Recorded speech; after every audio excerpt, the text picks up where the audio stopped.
Hey guys, are y'all ready for another edition of First Chapter Friday? So hopefully you've been using some of this shelter at home, shelter in place time to get caught up on some reading. I know I have. I've enjoyed some time in the evenings where I just turn off the TV, put the technology away, and grab a book. So it's been kind of soothing, really.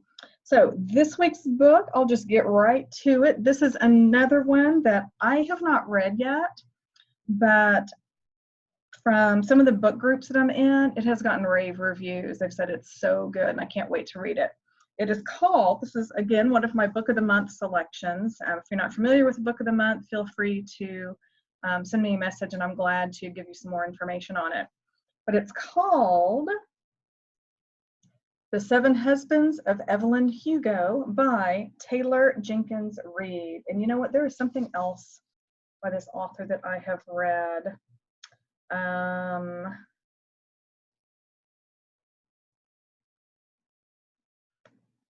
And then when I realized it was the same author, I was like, oh, I need to read this.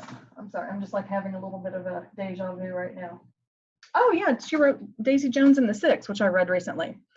Which I really enjoyed. All right, so The Seven Husbands of Evelyn Hugo by Taylor Jenkins Reid. So I will read the little synopsis on the inside cover, and then we'll get started with chapter 1. Aging and reclusive Hollywood movie icon Evelyn Hugo is finally ready to tell the truth about her glamorous and scandalous life. But when she chooses unknown magazine reporter Monique Grant for the job, no one is more astounded than Monique herself. Why her? Why now? Monique is not exactly on top of the world. Her husband has left her, and her professional life is going nowhere. Regardless of why Evelyn has selected her to write her biography, Monique is determined to use this opportunity to jumpstart her career. Summoned to Evelyn's luxurious Manhattan apartment, Monique listens in fascination as Evelyn tells her story. From making her way to Los Angeles in the 1950s, to her decision to leave show business in the 80s, and of course, the seven husbands along the way. It sounds like Elizabeth Taylor. Evelyn unspools a tale of ruthless ambition, unexpected friendship, and a great forbidden love. Monique begins to feel a very real connection to the legendary star. But as Evelyn's story nears its conclusion, it becomes clear that her life intersects with Monique's own in tragic and irreversible ways. Ooh, a twist. Written with Reid's signature talent for creating complex, likable characters, this is a mesmerizing journey through the splendor of old Hollywood into the harsh realities of the present day as two women struggle with what it means and what it costs to face the truth. Sounds interesting. All right, so it starts off with kind of a prologue, but it's like an advertisement that Evelyn Hugo will be auctioning off all of her gowns. The New York Tribune, March 2nd, 2017, Evelyn Hugo to auction off gowns. Film legend and 60s it girl Evelyn Hugo has just announced that she will auction off 12 of her most memorable gowns through Christie's to raise money for breast cancer research. At the age of 79, Hugo has long been an icon of glamour and elegance. She is known for personal style, both sensual and restrained, and many of Hugo's most famous looks are considered touchstones of the fashion and Hollywood archives. Those looking to own a piece of Hugo history will be intrigued not only by the gowns themselves, but also by the context in which they were worn. Included in the sale will be the emerald green Miranda Laconda that Hugo wore to the 1959 Academy Awards. And that, I'm guessing, is what's on the cover. The violet soufflé and organdy scoop neck she donned at the premiere of Anna Karenina in 1962, and the navy blue silk Michael Maddox that she was wearing in 1982 when she won her Oscar for All of Us. Hugo has weathered her share of Hollywood scandals, not the least of which being her 7 marriages, including her decades-long relationship with film producer Harry Cameron.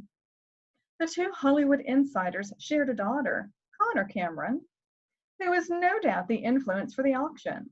Miss Cameron passed away last year from breast cancer soon after turning 41. Born Evelyn Elena Herrera in 1938, the daughter of Cuban immigrants, Hugo grew up in the Hell's Kitchen neighborhood of New York City. I have a friend of mine who lives there. By 1955, she had made her way to Hollywood, gone blonde, and then rechristened Evelyn Hugo. Almost overnight, Hugo became a member of the Hollywood elite. She remained in the spotlight for more than 3 decades before retiring in the late 80s and marrying financier Robert Jameson, older brother of 3-time Oscar-winning actress Celia St. James. Now widowed from her 7th husband, Hugo resides in Manhattan. Preternaturally beautiful and a paragon of glamour and daring sexuality, Hugo has long been a source of fascination for moviegoers the world over. This auction is expected to raise upward of $2 million. Cover's coming off. All right. Chapter 1. Can you come into my office? I look around at the desks beside me and then think back at Frankie, trying to confirm to whom exactly she's talking. I point to myself. Do you mean me? Frankie has very little patience. Yes, Monique, you. That's why I said, Monique, can you come into my office? Sorry, I just heard the last part. Frankie turns. I grab my notepad and follow her. There's something very striking about Frankie. I'm not sure that you'd say she was conventionally attractive. Her features are severe, her eyes very wide apart, but she is nevertheless someone you can't help but look at and admire. With her thin, 6-foot-tall frame, her short cropped afro, and her affinity for bright colors and big jewelry, when Frankie walks into a room, everyone takes notice. She was part of the reason I took this job. I've looked up to her since I was in journalism school, reading her pieces in the very pages of the magazine she now runs and I now work for. And if I'm being honest, there's something very inspiring about having a Black woman running things. As a biracial woman myself, light brown skin and dark brown eyes courtesy of my Black father, and abundance of face freckles courtesy of my white mother, Frankie makes me feel more sure that I can one day run things too. Take a seat, Frankie says as she sits down and gestures towards an orange chair on the opposite side of her lucite desk. I calmly sit and cross my legs. I let Frankie talk first. So, puzzling turn of events, she says, looking at her computer. Evelyn Hugo's people are inquiring about a feature, an exclusive interview. My gut instinct is to say, holy shit, but why are you telling me this? What about in particular? I ask. My guess is it's related to the gown auction she's doing, Frankie says. My understanding is that it's very important to her to raise as much money for the American Breast Cancer Foundation as possible. But they won't confirm that?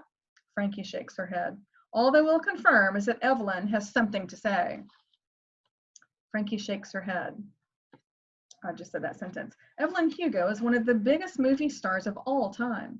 She doesn't even have to have something to say for people to listen. This could be a big cover for us, right? I mean, she's a living legend. Wasn't she married 8 times or something? 7, Frankie says. And yes, this has huge potential, which is why I hope you'll bear with me through the next part of this. What do you mean? Frankie takes a big breath and gets a look on her face that makes me think I'm about to get fired. But then she says, Evelyn specifically requested you. Me?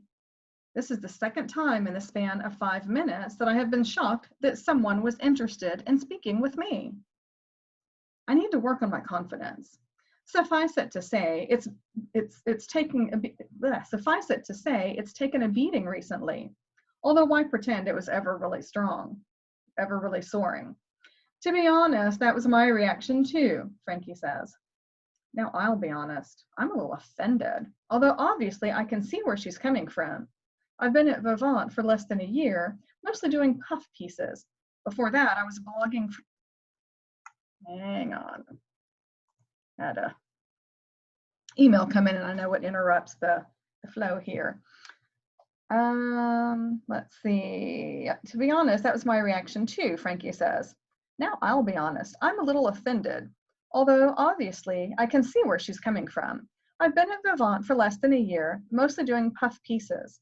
Before that, I was blogging for The Discourse, a current events and culture site that calls itself a news magazine, but is effectively a blog with punchy headlines. I wrote mainly for the Modern Life section, covering trending topics and opinion pieces. After years of freelancing, the Discourse gig was a lifesaver. But when Vivant offered me a job, I couldn't help myself. I jumped at the chance to join an institution to work among legends. On my first day of work, I walked past walls decorated with iconic, culture-shifting covers. The one of women's activist Debbie Palmer, naked and carefully posed, standing on top of a skyscraper overlooking Manhattan in 1984. The one of artist Robert Turner in the act of painting a canvas while the text declared that he had AIDS back in 1991. It felt surreal to be a part of the Vivant world. I have always wanted to see my name on its glossy pages. But unfortunately, for the past 12 issues, I've done nothing but ask old guard questions of people with old money, while my colleagues back at the Discourse are attempting to change the world while going viral. So, simply put, I'm not exactly impressed with myself. Look, it's not that we don't love you. We do, Frankie says. We think you're destined for big things at Vivant, but I was hoping to put one of our more experienced top hitters on this. And so I want to be upfront with you when I say that we did not submit you as an idea to Evelyn's team. We sent 5 big names, and they came back with this. Frankie turns her computer screen toward me and shows me an email from someone named Thomas Welch, who I can only assume is Evelyn Hugo's publicist. From Thomas Welch to Troop Frankie. Carbon copy, Jason Stanley, Ryan Powers. It's Monique Grant or Evelyn's out. I look back up at Frankie, stunned, and to be honest, a little bit starstruck that Evelyn Hugo wants anything to do with me. Do you know Evelyn Hugo? Is that what's going on here?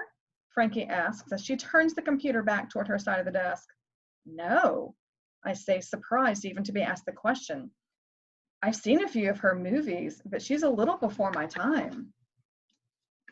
You have no personal connection to her? I shake my head, definitely not. Aren't you from Los Angeles? Well, yeah, but the only way I'd have any connection to Evelyn Hugo, I suppose, is if my dad worked on one of her films back in the day. He was a still photographer for movie sets. I can ask my mom. Great, thank you. Frankie looks at me expectantly. Did you want me to ask now? Could you? I pull my phone out of my pocket and text my mother. Did Dad ever work on any Evelyn Hugo movies? I see 3 dots start to appear, and I look up, only to find that Frankie is trying to get a glimpse of my phone. She seems to recognize the invasion and leans back. My phone dings. My mother texts, maybe? There were so many, it's hard to keep track. Why? Long story, I reply, but I'm trying to figure out if I have any connection to Evelyn Hugo. Think Dad would have known her? Mom answers, no, your father never hung out with anybody famous on set. No matter how hard I tried to get him to make us some celebrity friends. I laugh. It looks like no connection to Evelyn Hugo. Frankie nods. Okay, well then, the other theory is that her people chose someone with less clout so they could try to control you and, thus, the narrative. I felt my phone vibrate again. That reminds me that I wanted to send you a box of your dad's old work. Some gorgeous stuff. I'd love having it here, but I think you'd love it even more. I'll send it this week. You think they're preying on the weak? I say to Frankie. Frankie smiles softly. Sort of.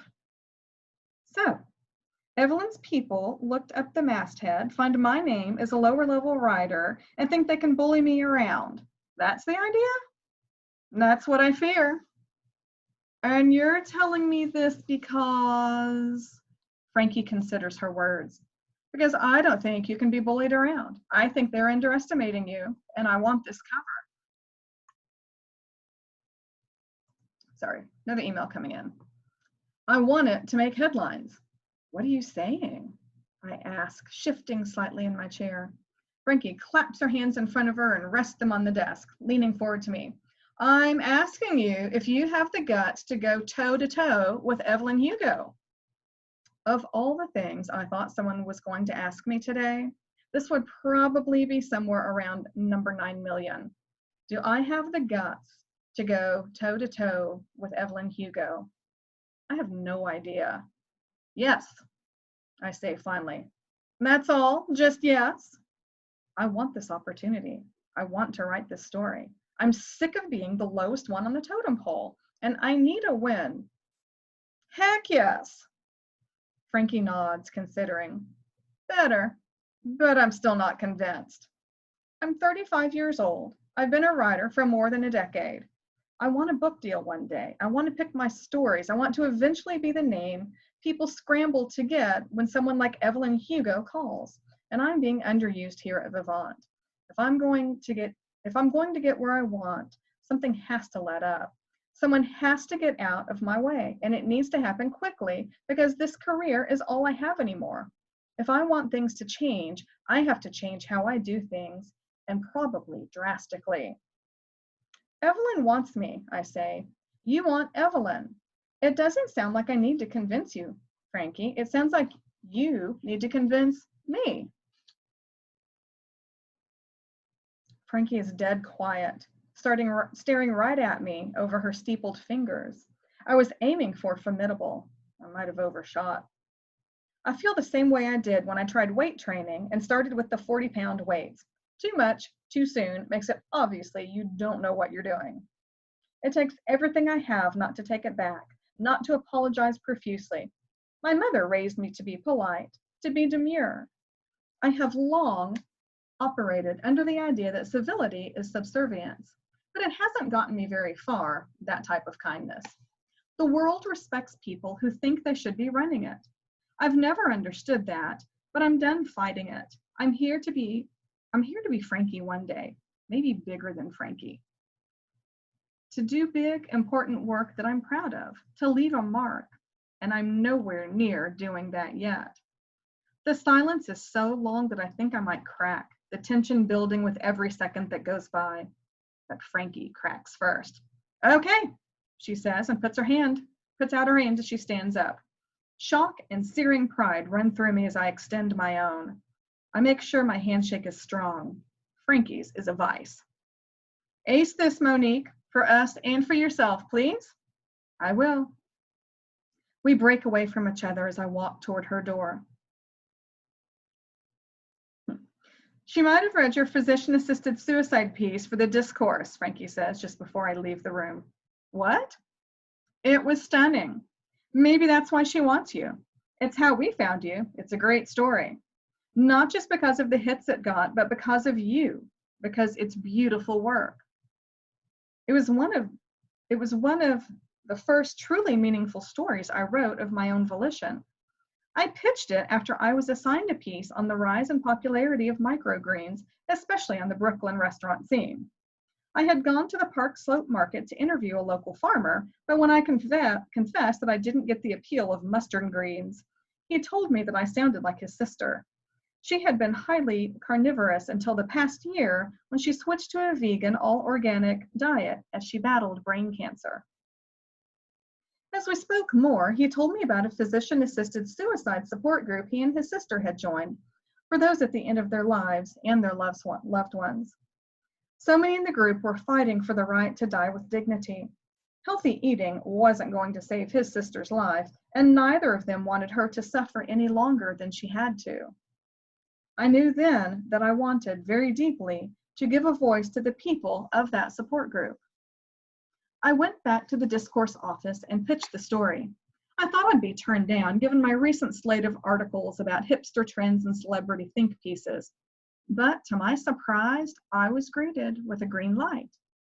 I worked tirelessly on it, attending meetings in church basements, interviewing the members, writing and rewriting, until I felt confident that the piece represented the full complexity, both the mercy and the moral code of helping to end the lives of suffering people.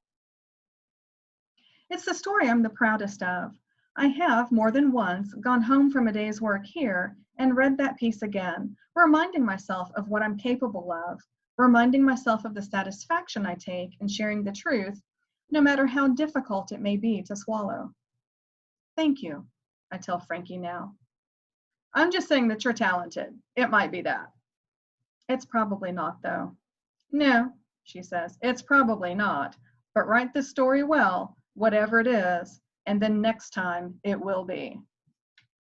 All right, chapter 1 of The 7 Husbands of Evelyn Hugo. Oh, sorry, it's all getting all wonky. All right, so my recommendation for the week for First Chapter Friday. I hope you read it. I hope you enjoy it. I think this one will be next on my list. And let me know what you think.